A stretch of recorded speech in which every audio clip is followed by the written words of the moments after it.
एक बार ध्रुव जी चुपचाप चुपचाप रो रहे थे। एक 5-7 बरस का छोटा सा बच्चा अकेला भगवान के सामने बैठकर रोए, कुछ तो बात हुई होगी। सुरुचि ने ध्रुव जी को कलेजे से लगा लिया। क्या हुआ? माँ, आज मैं गांव के बच्चों के साथ खेल रहा था, तो जानते हो पड़ोस के काका ने क्या कहा? माँ, पड़ोस के काका ने कहा, तू इतना अभागा है कि तेरे बाप ने जन्म के साथ ही तेरी माँ को छोड़ दिया। अगर तू गांव के बच्चों के साथ खेलेगा तो ये सारे बच्चे अभागे हो जाएंगे। माँ, अभागा होना क्या होता है? माँ, मेरे पिता ने आपको क्यों छोड़ दिया? माँ, मेरे पिता ने मुझे कभी अपनी गोद में क्यों नहीं बिठाया? मैंने ऐसा कौन सा भूल अपराध किया जो मैं अभागा हो गया? तब सुनुति कहती है, नहीं, अभागे तो वो होते हैं जो भगवान का भजन नहीं करते। सुनहु उमाते लोग अभागी, हरि तजी होई बिसे अनुरागी। अभागा वो नहीं जिसके पास धन नहीं, परिवार नहीं, घर नहीं, गाड़ी नहीं, वो अभागा नहीं है। अभागा वो है जिसके पास भगवान का नाम नहीं है, वो अभागा है। तो अभागा, तो फिर माँ, मैं पिता के पास जाऊंगा तो वो मुझे अपनी गोद में बिठाएंगे और अपने पुत्र की आंखों में भरे हुए आंसुओं को देख, इतनी सच्ची और सीधी भावनाओं को देख, सुनुति कुछ कह नहीं सकी कि तू वहां मत जा, मेरे साथ क्या हुआ। सुरुचि ऐसा व्यवहार करती, ऐसा कुछ नहीं बता पाई। बस इतना बोली कि जब अपने पिता से भेंट करने के लिए जाओ तो पिता को प्रणाम करते समय वहां तुम्हारी छोटी माँ भी होगी, उसको भी प्रणाम कर लेना।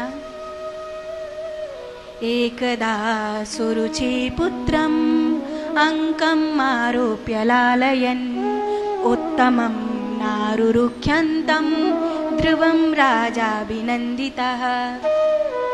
उत्तानपाद राजा सुरुचि के बेटा उत्तम को गोदी में लेकर के बैठे थे। उसी दिन ध्रुव जी ने राजमहलों में प्रवेश किया था। छोटी माँ सुरुचि को प्रणाम करके अपने पिता के चरणों में साष्टांग लेट गए और उनकी आंखों में एक प्रेम था अपने पिता की तरह, एक लालसा थी कि मेरे पिता मुझे उठाकर अपनी छाती से लगा लें, मुझे अपनी गोद में बिठाएं, मुझे प्रेम करें। आंखों में एक प्रेम की प्यासा थी, एक पिपासा। और उत्तानपाद ध्रुव जी को गोदी में भरने ही वाले थे कि सुरुचि ने इशारे से मना किया। राजा ने अपने हाथ पीछे खींच लिए। ध्रुव जी ने ये दृश्य देखा, ध्रुव जी को अच्छा नहीं लगा। ध्रुव जी ने माँ से कहा, माँ, पिता को कहिए ना, मुझे भी अपनी गोद में लेंगे, मुझे भी प्रेम करेंगे, इनका ही तो पुत्र हूँ मैं, इस प्रकार मुझे त्याग कैसे सकते हैं? मैंने जो अपराध किया है वो मुझे क्षमा कर देंगे, मुझे अपना बनाएंगे, इनसे कहिए ना। तो सुरुचि बोली, कह तो देती, पर तू एक ऐसी स्त्री का पुत्र है जो स्त्री उल्टा है, अपने पति के जिंदा होते हुए भी नारायण को परमेश्वर मानती है। और ध्रुव जी से सहन नहीं हुआ कि उनकी माँ की कोई निंदा करे। और सुरुचि कहती है, बालो असि बतनात्मानम अन्य स्त्री गर्भ संव्रतम नूनम वेद भगवानस्य दुर्लभे अर्थे मनोरथः। अगर तेरी माँ सच्ची है तो तेरे माँ की भगवान से प्रार्थना कर कि वो तुझे मेरा बेटा बनाए, तब तुझे इस पिता की गोदी मिलेगी या ये राजगद्दी मिलेगी। माँ, मैं राजगद्दी लेने नहीं आया हूँ, तो किस लिए आया है यहाँ? धन मांगने के लिए आया है? तेरी माँ ने तुझे अधिकार लेने के लिए भेजा होगा कि राज्य का बड़ा बेटा है, जा आधा हिस्सा ले आ। नहीं माँ, पिता का धन नहीं, पिता का राज्य नहीं, कोई अधिकार मांगने नहीं आया हूं। आपको इस बात की चिंता है ना? मैं वचन देता हूं, पिता का पूरा राज्य आप अपने पुत्र उत्तम को दे दीजिए, मेरे छोटे भाई को मेरे पिता की सारी संपत्ति दे दीजिए, बस पिता का प्यार मुझे दे दीजिए। उत्तानपाद की आंखों में आंसू भर आए।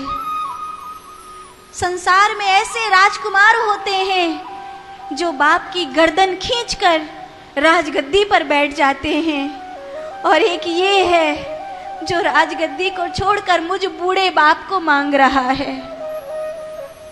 बेटा तो आपस में हिस्से कर लेते हैं कि ये वाला घर मेरा, ये वाला घर मेरा। ये तो कोई सोचता ही नहीं कि बाप के लिए क्या बचेगा, कि उस बूढ़ी माँ के लिए क्या बचेगा। अपना अपना सब बांट लेते हैं। उत्तानपाद की आंखों में आंसू भरे थे, पर राजा उत्तानपाद सत्य के लिए पग आगे नहीं बढ़ा सके। इसीलिए ध्रुव जी ने निश्चय कर लिया कि ऐसे कायर पिता की गोदी में अब मुझे कभी नहीं बैठना है। नान्य दत्तम अभिसामी स्थानम स्वकर्मणाः इच्छामि तदहम स्थानम यतन्ने प्राप पिता मम। मैं उस राजगद्दी पर बैठूंगा जो ध्रुव की थी, ध्रुव की है और सदा ध्रुव की ही रहेगी। ऐसा कहकर ध्रुव जी रोते हुए लौट आए और सुनुति के हृदय से लग गए। माता सुनुति ने पुत्र को संभाला, उसके दुख को संभाला और कहा, सुरुचि सत्यमाहेदम मंद भाग्योसि पुत्र का नहीं पुण्यवताम वत्स सपत्ने रैव मुच्यते। ठीक ही कहा तुम्हारी छोटी माँ ने, हम अभागे ही हैं, शायद इसीलिए तो भगवान हम पर कृपा नहीं करते। माँ, सुरुचि कहती थी कि भगवान वन में रहते हैं, क्या मैं जाऊं वन में? सुनुति ने आज ध्रुव जी को रोका नहीं, अपने नन्हे से पुत्र को जंगल में जाने के लिए तैयार करती है और भगवान से सर पटक कर कहती है, अगर सच में आप सुनुति के नारायण हो, आप सच में मेरे भगवान हो, तो आज से ये मेरा बेटा नहीं है, आज से ये आपका बेटा है। और एक माँ ने अपनी संतान भगवान को सौंप दी। त्रिलोकी हिल गई, दसों दिशाओं में हड़कंप मच गया और नन्हे से ध्रुव जी वन की ओर चल पड़े। नारद जी मिले। नारद जी ने ध्रुव जी को थोड़ा समझाया कि राजा का बेटा है, मैं राजा को समझा दूंगा, चल मैं तेरा न्याय करवा दूंगा। लेकिन ध्रुव जी कहते नहीं, अब तो हरि मिले तो सुख उपजे, अगर हरि नहीं तो कोई राज्य, कोई पिता, कुछ नहीं चाहिए मुझे।